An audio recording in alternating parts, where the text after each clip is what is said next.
Sucesos milagrosos en el camino. En una de las noches que pasaron en Ramá, el Maestro volvió a prometer a los apóstoles la llegada del Espíritu de la verdad. Ante la pregunta de Tomás sobre qué seguridad podía alguien tener sobre que estaba ya en la familia del reino, les dijo que era un asunto de experiencia personal. Ya que hemos sido dotados del Espíritu del Padre, es que somos hijos de Dios. Aunque no podemos observar al Espíritu Divino trabajando en nuestra mente, sí podemos observar sus efectos, y es advirtiendo el grado de amor que crece por nuestros semejantes. Jesús dijo: al principio creéis que sois los hijos de Dios, porque mi enseñanza os ha hecho más conscientes de las directrices internas de la presencia de nuestro Padre que reside en vosotros. Pero el Espíritu de la verdad será derramado dentro de poco sobre todo el género humano, y vivirá entre los hombres y los enseñará a todos, como yo ahora vivo entre vosotros y os digo las palabras de la verdad.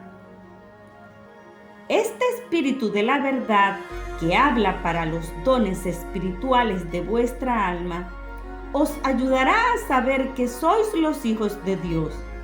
Dará testimonio de manera infalible con la presencia interior del Padre. Vuestro espíritu, que entonces residirá en todos los hombres, como ahora residen algunos, y os dirá que sois en realidad los hijos de Dios. En la ciudad de Irón, Jesús trabajó y convivió unos días con los obreros de las minas, experiencia que nunca antes había vivido. Un día pasó por la pobre choza de un leproso, quien al reconocerlo se arrodilló frente a él, preocupado porque creía que por su enfermedad no podría entrar en el reino de Dios. Cuando Jesús lo vio tan afligido y escuchó sus palabras impregnadas de fe, su corazón humano se conmovió y su mente divina se estremeció de compasión. Mientras Jesús lo contemplaba, el hombre se echó de bruces y lo adoró. Entonces, el Maestro alargó su mano, lo tocó y dijo: si quiero, queda purificado. Jesús le encargó que no dijera nada de lo sucedido, que se presentara al sacerdote y ofreciera los sacrificios dispuestos por Moisés para la purificación. Pero el hombre, que era muy conocido, contó a todos del milagro. Este fue el primer acto de Jesús que puede considerarse un milagro intencional. Ya habían pasado por Zabulón con poco éxito. Ahora se dirigían a Giscala y tras 2 días partieron a Corazín, donde permanecieron una semana. Nunca como en esa ciudad encontraron mayor rechazo a las enseñanzas, lo que dejó muy decaídos a los apóstoles. Luego atravesaron tranquilamente Cafarnaúm y se instalaron en Madón con mejor éxito.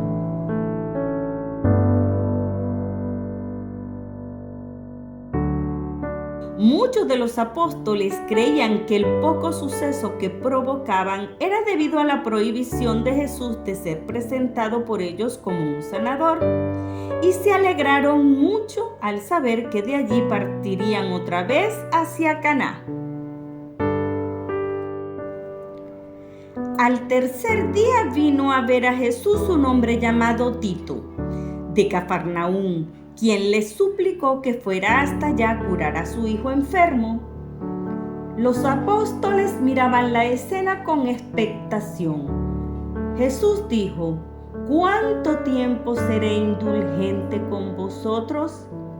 El poder de Dios está en medio de vosotros, pero a menos que veáis signos y contempléis prodigios, os negáis a creer. El hombre le contestó: Señor, yo sí creo, pero mi hijo morirá si tú no vas a verlo. Después de inclinar la cabeza unos momentos, en una meditación silenciosa, Jesús dijo súbitamente: vuelve a tu hogar, tu hijo vivirá. Tito creyó en la palabra de Jesús y se apresuró a regresar a Cafarnaúm. Cuando iba de vuelta, sus sirvientes salieron a su encuentro, diciendo: regocíjate, pues tu hijo ha mejorado, vive. Entonces Tito les preguntó a qué hora había empezado a mejorar el muchacho, y cuando los criados contestaron: ayer, hacia la hora 7:, desapareció la fiebre, el padre recordó que era aproximadamente esa hora cuando Jesús había dicho: tu hijo vivirá. A partir de entonces, Tito creyó de todo corazón y toda su familia también creyó. Su hijo se convirtió en un poderoso ministro del reino y más tarde sacrificó su vida con los que sufrían en Roma. Para el libro de Urantia, este tampoco fue un milagro propiamente dicho, sino producto de un proceso de la ley natural, conocimiento que Jesús había adquirido después de su bautismo. La voz que se corrió en toda la zona les hizo imposible continuar allí, porque ahora también querían que procediera a curar a distancia. Partieron para Naín. La gente de la zona buscaba milagros y querían ser parte de prodigios. Centenares de personas honradas con problemas psicológicos o nerviosos se presentaban al maestro y luego decían que habían sido curados por él. En camino a Naín se encontraron con una procesión fúnebre camino al cementerio a donde llevaban al hijo único de una viuda. La mitad del pueblo iba tras ella.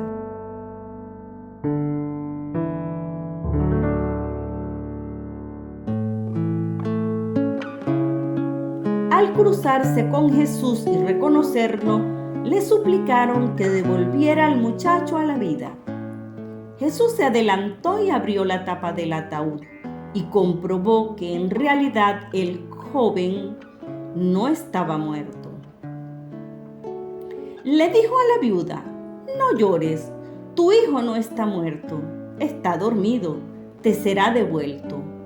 Tomó al joven por la mano y le dijo: despiértate y levántate. El joven se sentó y comenzó a hablar. Fue inútil que tratara Jesús de explicar que no fue un milagro, porque el pueblo ya estaba en medio de un frenesí emotivo.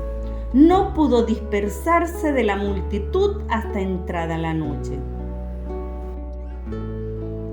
La noticia se esparció por toda Galilea y Judea, y muchos de los que la escucharon creyeron. Al día siguiente, tal fue el asedio a Jesús como médico, que partieron para Endor. Allí descansaron unos días esperando que bajara la agitación por los sucesos milagrosos. Y partieron para Cafarnaúm, donde llegaron el 17 de marzo, quedándose 2 semanas en el cuartel general de Betsaida antes de seguir hacia Jerusalén. Jesús, junto a Juan y Santiago, hizo 2 viajes secretos a Tiberíades. Muchos miembros de la casa de Herodes asistieron a sus reuniones y creían a Jesús lo que permitió que bajaran la tensión entre el gobernador y la actividad del maestro. Explicaron a Herodes que la tarea de Jesús era espiritual y no una acción política, por lo que el gobernador no se alarmó mayormente de las noticias sobre las enseñanzas y las curaciones. Aunque algunos de sus subordinados, influenciados por los jefes religiosos, seguían siendo sus encarnizados enemigos. Un día antes de partir para las Pascuas en Jerusalén, un capitán de la guardia romana fue a ver a los jefes de la sinagoga para pedirles que intercedieran ante Jesús para que sanara a uno de sus fieles servidores enfermos, a punto de morir. Mangús, el centurión romano, pensaba que a través de los religiosos conseguiría el favor. Cuando le informaron a Jesús, decidió ir con ellos. Un enviado del centurión se presentó a Jesús cuando estaban llegando y transmitió este mensaje: Señor, no te molestes en entrar en mi casa, porque no soy digno de que vengas bajo mi techo. Tampoco me he considerado digno de ir a verte. Por eso te he enviado a los ancianos de tu propio pueblo. Pero sé que puedes pronunciar la palabra allí donde estás y que mi servidor se curará. Porque yo mismo estoy bajo las órdenes de otros y tengo soldados a mis órdenes. Y le digo a este que vaya y va, y le digo a otro que venga y viene, y a mis criados que hagan esto o aquello y lo hacen. Cuando Jesús oyó estas palabras, se volvió y dijo a sus apóstoles y a los que estaban con ellos: Me maravilla la creencia de este gentil. En verdad os digo que no he encontrado una fe tan grande, ni siquiera en Israel. Jesús le dio la espalda a la casa y dijo: Vámonos de aquí. Los amigos del centurión entraron en la casa y le contaron a Mangús lo que Jesús había dicho. A partir de aquel momento, el servidor empezó a mejorar y finalmente recuperó su salud y utilidad normales. El martes 30 de marzo del año 28, partieron para la Pascua en Jerusalén.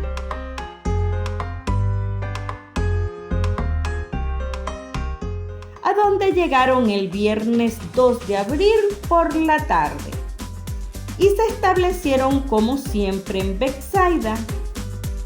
Al pasar por Jericó, descansaron un rato, mientras Judas depositaba un excedente de dinero en el banco de un amigo de su familia.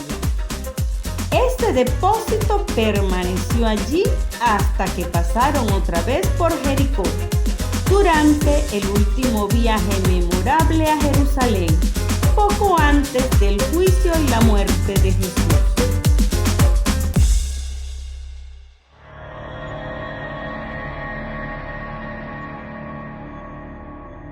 La hipocresía. Hipocresía es pretender o fingir tener un sentimiento o ciertas características que uno no posee, como virtudes o piedad. Dicen los maestros: primero abordaremos a los hipócritas de sus instituciones religiosas, quienes cuidadosamente han cultivado la apariencia de piedad divina y de altos estándares virtuosos. Ellos hablarán con convicción respecto de las virtudes que ellos mismos, en toda su gracia o santidad, poseen para conducirlos hacia la rectitud del reino de Dios, donde ellos mismos residen, por supuesto. Y a continuación explican cómo nosotros, engañados, estamos contentos de pertenecer al círculo de esos falsos personajes, llenamos sus sombreros de oro para sentirnos merecedores de entrar al reino de Dios. Pasarán el sombrero una y otra vez, hasta que no tengamos nada para dar, y entonces nos abandonarán diciendo que no somos merecedores. Mientras tanto, el hipócrita los estará seduciendo y haciéndolos sus esclavos.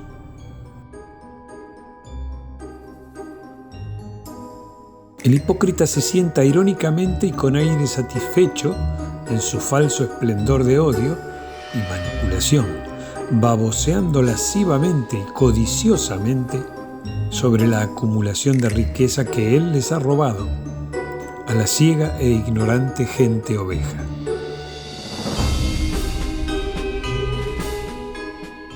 Luego de que el hipócrita dice a la gente lo que deben y no deben hacer, sabe que ya le pertenecen.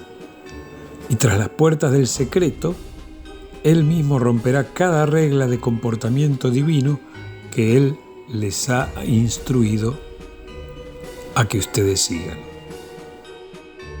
¿Cuál es la motivación del hipócrita? Poder y control sobre otros, a cualquier costo. Esta persona está bajo el hechizo de la maldad, llamada falso orgullo o narcisismo canceroso. Y los maestros nos dicen: ustedes, ciegos preciosos, ahora han permitido infiltraciones dentro de la mayoría de sus sistemas de gobierno del mundo. Y las agencias establecidas desde ahí, de los hipócritas narcisistas, conduciendo o dirigiendo, posesionándose ellos mismos para la destrucción de toda la benevolencia y libertad, y finalmente vuestra esclavitud a la autovoluntad del control de ellos. Ellos son aquellos, ahora sin conciencia, que les dirán todo lo que ustedes quieren escuchar, y entonces harán lo que a ellos les plazca, y así controlarlos y dejarlos impotentes contra ellos.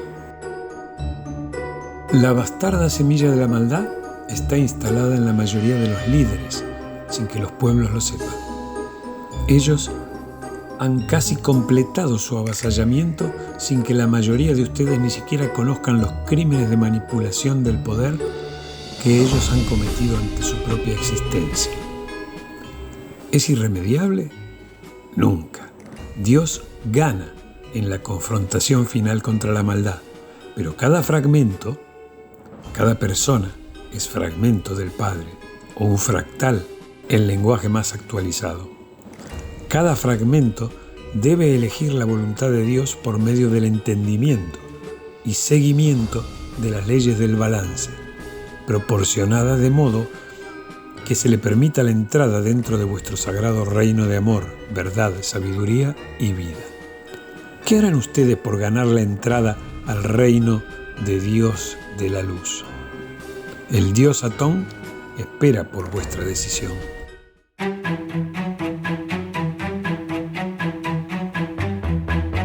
Ahora abordaremos el comportamiento hipócrita ante los amigos. ¿Son ustedes amables y amigables con algunos frente a su cara y después, debido a celos, envidia o prejuicio, los condenan y critican en privado tras sus espaldas? Esto es de práctica común y lo hacemos casi sin darnos cuenta. Ahora lo haremos consciente. Ustedes no deben juzgar a ningún otro fragmento del Padre como inferior o superior que ustedes. Solo juzgar su comportamiento, ustedes saben que es contrario a las leyes del balance de Dios. En el manual del operador se incluye una sección con el entendimiento de las leyes de Dios y la creación.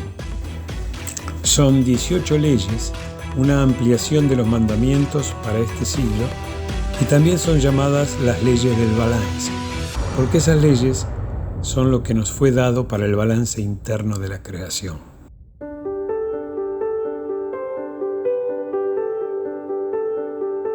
Si ustedes extienden su mano a alguien dando la impresión de amor y amistad, y secretamente desprecian a ese humano debido a que es blanco, café o negro o pobre o rico, o gordo o flaco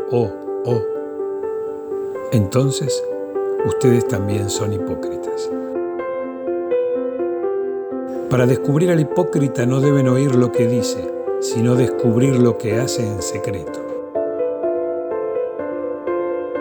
Recuerden, por sus frutos los reconocerán. Dictado por Jesús Ananda, Lor Miguel y San Germain Adrutea.